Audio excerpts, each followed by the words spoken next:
विजय इस सिंदूर और भरदा हमरा मांग में।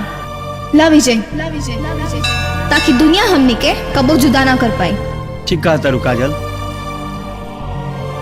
हाँ विजय, जिंदा रहल जाए तब प्यार करे के मौका बहुत मिली। लैला मजनू, हीर रांझा, श्री फरहाद कहाँ पहले लोग?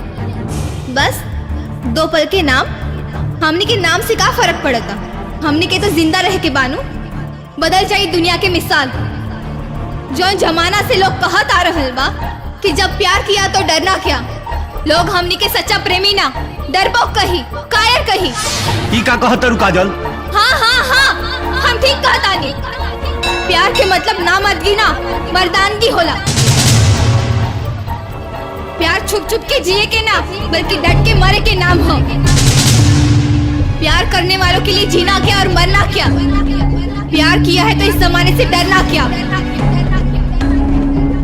हाँ, विजय, लेकिन तोहरा का फर्क पड़ता? जायद लई सिंदूर और भर दो हमार मांग में। ला उठाओ और भर दो हमार मांग में।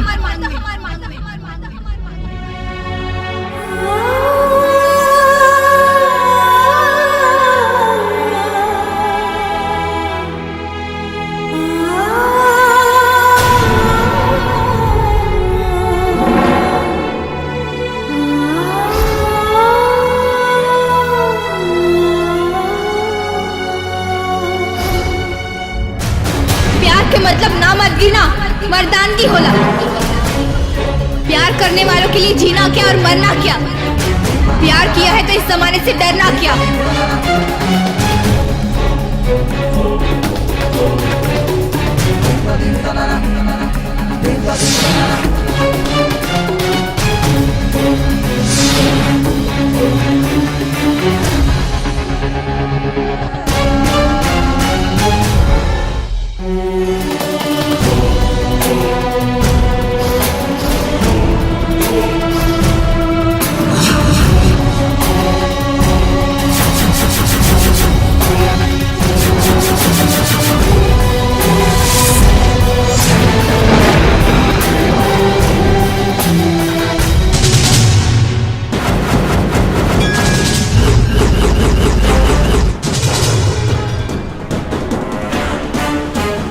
हम डरपोक ना ही काजल, ना ही ना मर्द हई,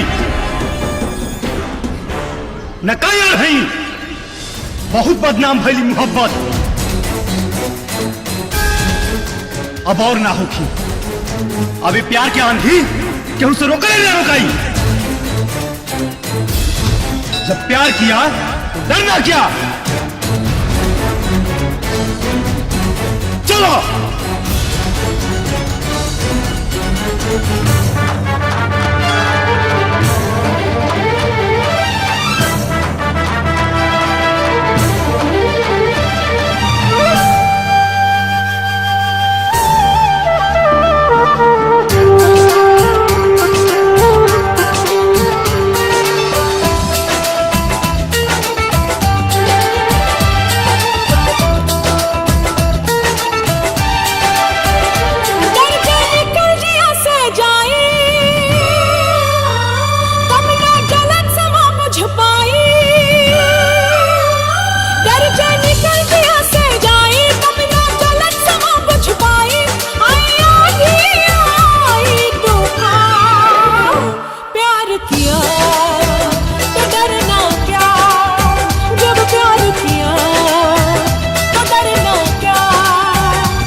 पानी तो रहर सीना ठोक के हार जाई दुनिया हमनी के रोक के।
अब ना जियब मजबूरी में, अब हम आई लव यू कहब भोजपुरी में।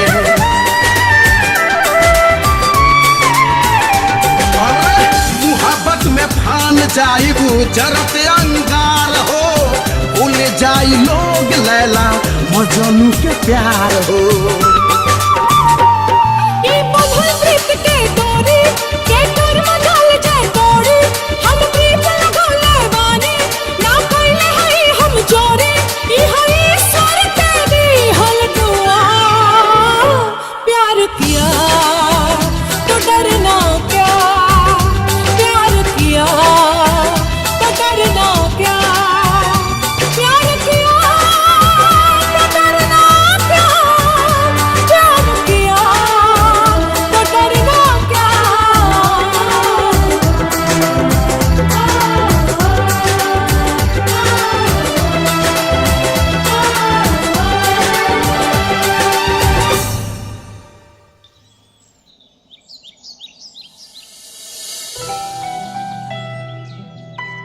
विजय बहुत थक गई नी।